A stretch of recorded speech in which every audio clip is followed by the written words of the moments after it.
So this is Helen Lackhart, a psychologist at the Kaiser Permanente in Oakland, California. Okay. And she is a woman identifying as a man. This one over here? This one with the hat. I cannot see who has a hat Just right hold now. on. Oh, I see. Okay. And she's it's a bit hard to hear, but I can send you this later if you want. But we can't Go hear ahead. it. She's asked a question, what is the youngest that you have performed these surgeries on Okay. for gender? Yeah? Okay.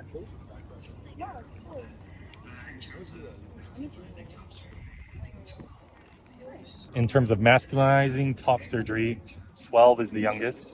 She says the youngest they've done vaginoplasties on is 16 years old, having started the process at 50. So, Meaning let's just start with the lowest on that, right? Let's just start with the lowest. 12 years old, right? Let's just start with the lowest because that's, I guess, like the main issue is the children. Cutting off the breasts of a 12-year-old girl. Yeah. So, with that, we then go into the reason of why that is happening, and it's because I just have to stop for a second. It is remarkable that you can watch a video about a 12-year-old girl having her breasts cut off, and you just don't care.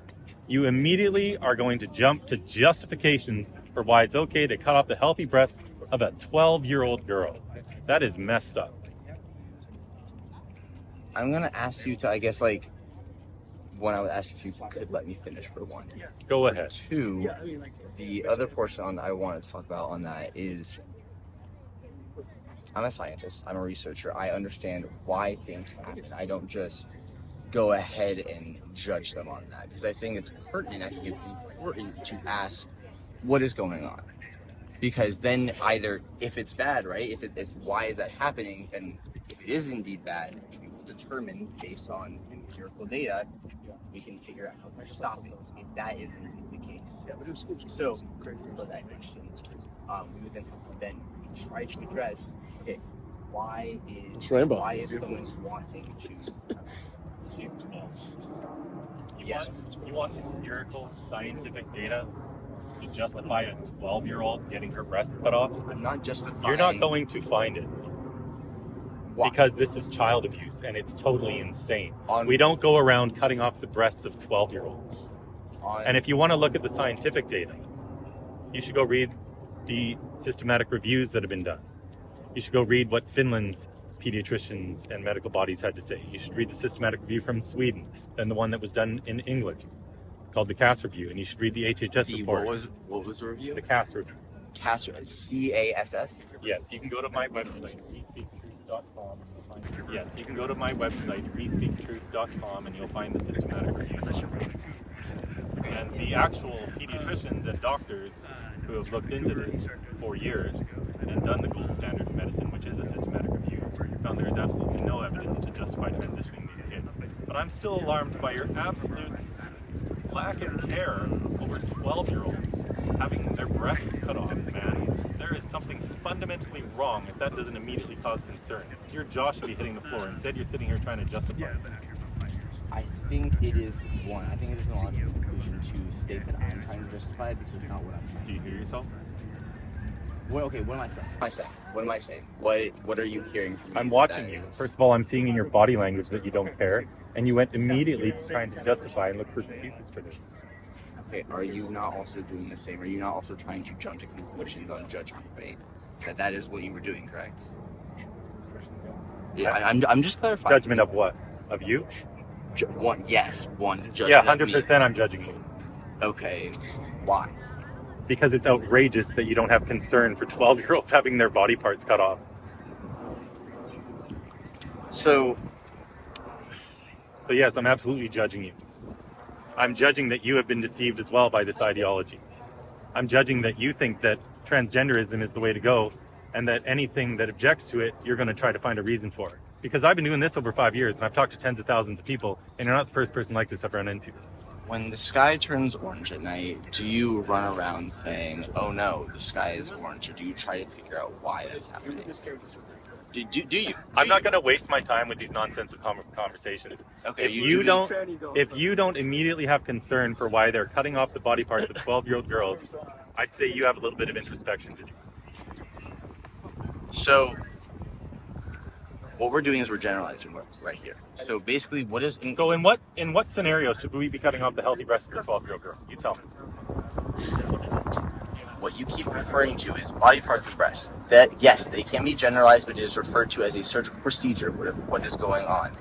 And I'd appreciate, yes, if you could stop interrupting this, because I am trying to get to a point, and you are simply not letting me get there. You're not answering the question. So tell me, when is it acceptable to do a double mastectomy on a 12-year-old girl's healthy breasts? Two cases. One, there would be cancer, so mammalian cancer. I just said there, she's healthy. She doesn't have that. One. This isn't cancer. It's Okay. gender. Then it's gender. Sure. Then it is gender. It is someone who does not feel comfortable in their body. Someone who does not feel comfortable. She's 12? How many 12-year-old girls do you think are walking around who don't feel comfortable in their body? Yes. And so Like most of them. Okay. Almost all of them. Things are reversible. Do you understand that? Are mastectomies reversible? With the proper surgical procedures, yes. You sure you're a scientist? This guy's a scientist. Wait, what's your major again? Biochemistry. Oh my gosh. Biochemistry. Oh my gosh. You parents, take your kids out of the program. Oh my gosh. I'm wasting my tuition here. I don't think I'm learning Really? absolutely anything. What's your major? Electrical and computer engineering. Fine. Congratulations on getting into engineering, but that is actually really hard. Tell me, how is a double mastectomy reversible? One, there's implants as well. There's also Oh. growth. Oh, silicone is a replacement for a girl's natural breasts. Not Can necessarily. you feed a baby with silicone? You cannot feed a baby with silicone. No. Oh, so it's not reversible. So if you're talking about the actual, like, okay, one, I was just giving one option. Two, there is again hormones that you can then retake to further the development of breast again. Oh my gosh. There's also stem cell implants. You think you can just grow your breasts back after they've been cut off? Yes, you can. We have technology that has the my stem cell gosh. implants that you can You know- actually have. Jonathan, so it's interesting. This is Jonathan Choe, everybody. Fantastic reporter with the Discovery Institute.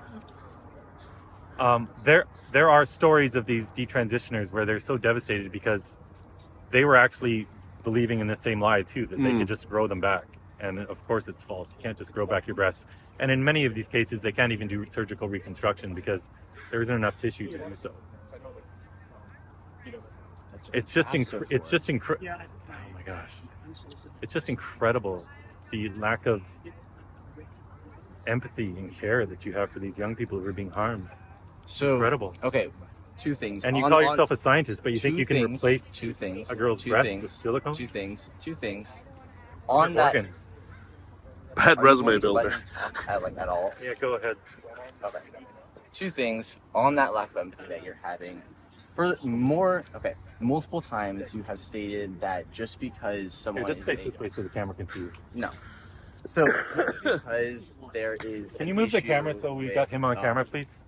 Just bring it over here, thanks. on the lack of empathy, you have stated multiple times that just because someone feels uncomfortable in their body necessarily and that they're a child, that doesn't constitute trying to do something to fix that. That is what you stated, right? Is because multiple times I've brought up that they don't feel comfortable in their body, and your retort has been, they are a child. Of course they're going to feel that way. My retort one time was No, that, it was yes. at least 3 separate times. Okay, so guess what? Newsflash, a lot of 12-year-old girls don't feel comfortable in their body. I give public talks all the time, and I'll ask the women in the audience, who here loved going through puberty? I've asked this of thousands and thousands of women. How many hands to this day do you think have gone up in the air? Take a guess. I would assume a large number of them. 0. Really? Exactly 0. Okay. Yes. Puberty is not the most fun thing, especially for girls. Okay. And they're getting sexualized by men at a young age. Their I bodies can are understand that, changing. yeah. They're having their periods. How many women do you think love getting their periods? I would reckon a large number of them don't. Yeah, like pretty much all of them, especially when they first start, for sure. So, of course, you have 12, 13, 14, 15-year-old girls who are having body image issues. Now, this ideology comes along and it teaches them, well, if you don't like being a girl, that must mean you're really a boy. If you read the stories of a lot of these detransitioners, they will tell you exactly that. You can go watch a video I filmed with a young woman named Clementine at UCLA Okay. last October. So hers is a classic story. Clementine was 7 years old when she suffered sexual abuse. Not just a one-time thing. Naturally, she wasn't loving being a girl. This is, of course, understandable to anyone with a brain. That's devastating. It's a Because hard thing to go through. That's the hardest Traumatizing. thing a child could ever go through, pretty much at that age, is having gone through sexual abuse, being raped as a 7-year-old. So she was seeing a school counselor when she was 12, and because she wasn't looking forward to growing up into a woman, to the school counselor, this meant she was trans. They socially transitioned her at school with a new name and pronouns. The counselor told her parents, "You have a transgender child." Those parents did what a lot of parents would do, and they took her to see the specialist. Johanna Olsen Kennedy, the Children's Hospital in Los Angeles. On the very first appointment, in half an hour, Johanna Olsen Kennedy prescribed puberty blockers to Clementine at the age of 12. She separated her from her parents, and she told the parents they could have a dead daughter or a live son. She used coercion and manipulation and a threat of death in order to get the parents to go along with this. At 13, the Can I doctor... ask a I'm not question real done. quick? Okay. At 13, Go the ahead. doctor pushed her onto testosterone. At 14, the doctor pushed her to get a double mastectomy, this thing that you think is reversible. The testosterone caused psychosis, so she went off it at 17. The doctor then wanted her to get a hysterectomy. That was a step too far. She'd had enough. She officially detransitioned. She's now suing everyone involved. Because you know what? She didn't need transition. She needed help.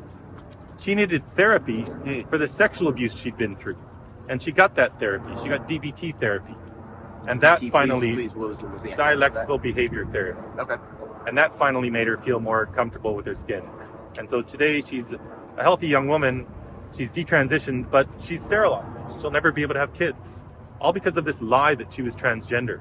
And when you look at the kids that go to these gender clinics, and if you read the systematic reviews, which you've never read, and you don't really seem to care to want to read either, but if you actually read them, you'll find that 70% of these kids in England, for example, where they had a waiting list of 15,000 children to go to the gender clinic, 70% of the kids had 5 or more coexisting mental health comorbidities. Sexual abuse is common in a majority of cases. Autism is prevalent in a huge number of these cases. A parent was missing in more than half of the cases. Kids in state care are way overrepresented. These are kids with eating disorders, borderline personality disorder, where they naturally have issues with identity formation. But they don't treat these issues. This cult of gender comes along and says, well, the reason for your discomfort, young lady, or young man, or young boy or girl, is because you were born in the wrong body. And you're supposed to be something you're not. And we're going to fix this with puberty blockers, cross-sex hormones, and surgeries. This whole thing is a lie. There is no such thing as a transgender child. They're called girls and boys, and the positive message we should be sending is that they're beautiful just as they are. The only thing gender affirming care is affirming is self-hatred.